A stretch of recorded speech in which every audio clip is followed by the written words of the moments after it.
Non, mais il y a des auto-écoles qui interdisent aux femmes voilées de passer le permis, les gars. Ouais, alors il y a une auto-école à Dreux qui a depuis plusieurs années interdit aux femmes voilées de passer le permis de conduire.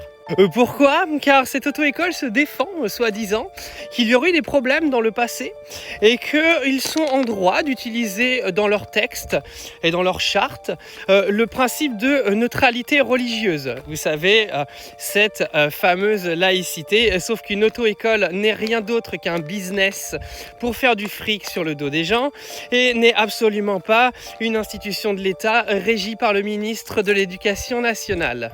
Donc bien sûr, c'est totalement hors la loi. Heureusement, Mediapart en a fait son affaire et a sorti l'affaire au grand jour. Mais encore une fois, pour vous montrer qu'aujourd'hui, quand j'entends qu'il n'y a pas de racisme en France, qu'il n'y a pas d'islamophobie, il y en a tous les jours en fait. Sauf qu'il va falloir que les journalistes ils aillent mettre un petit peu leur nez un petit peu plus profondément dans les affaires et que des médias comme Mediapart les sortent pour qu'on en entende parler. Parce que c'est pas CNews ou BFM TV qui vont venir vous relayer ce genre d'informations. L'islamophobie est réelle dans notre société, vous l'avez à tous les niveaux, que ce soit à l'école, que ce soit maintenant dans des auto-écoles. Alors on ne dit pas toutes les auto-écoles, mais dans des auto-écoles. Vous l'avez également dans l'emploi.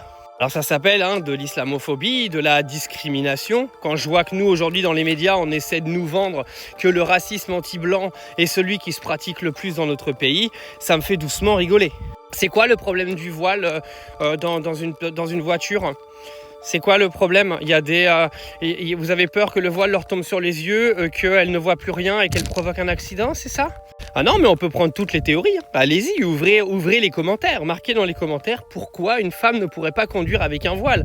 Non, parce que sinon, si on commence par des auto-écoles qui interdisent à des filles voilées de passer leur permis de conduire, allons jusqu'au bout des choses. Interdisons aux femmes voilées de conduire tout court.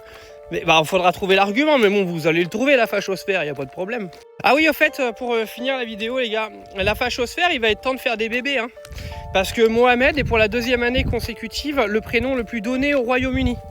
Donc ce sera bientôt le cas en France. Bah oui, vous faites plus de bébés et après vous venez reprocher aux familles musulmanes d'en faire. Allez faire des bébés, reproduisez-vous entre vous. Et le but, c'est ça le but de l'humanité. Tu kennes, tu fais des bébés et puis t'essaies de faire en sorte que, comme toi t'as envie, que le prénom numéro 1 de ton pays reste, je sais pas, Théo ou Enzo, quoi. Les gars, ils vont nous parler de grands remplacements bientôt alors que c'est eux qui font pas de gosses. Ragez pas. Ah merde, on dévie là. On dévie. C'est quand même une dinguerie, Je suis rentré en France il y a même pas 24 heures. Je tombe, première info, une auto-école interdit à une femme voilée de passer le permis de conduire. Et que même dans leur texte de leur auto-école, il y a une charte qui dit que les femmes voilées ne peuvent pas passer le permis. Bon, je vais repartir à Dubaï, moi.